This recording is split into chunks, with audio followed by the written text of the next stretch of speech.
আসসালামু আলাইকুম ওয়া রাহমাতুল্লাহি ওয়া বারাকাতুহু। আজকে আমরা এই ভিডিওতে খুবই ছোট্ট করে জানব স্বপ্নে পিপিলিকা দেখলে কি হয়। আপনাদের সাথে আছি আমি মুফতি জুবায়ের বিন ইমাম। আলোচনা বুঝতে সাথেই থাকবেন। আমাদের এই ছোট্ট ইউটিউব চ্যানেলটি সাবস্ক্রাইব করতে ভুলবেন না।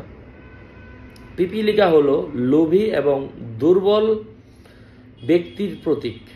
স্বপ্নে বিছানার মধ্যে পিপিলিকা দেখা তার জীবনের ক্ষতি বুঝিয়ে থাকে।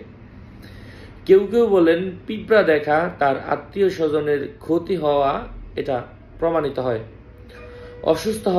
অসুস্থ হওয়ায় পিপিলিকার স্বপ্নে ঘুরতে দেখাটা তার মৃত্যু হওয়া বোঝাবে।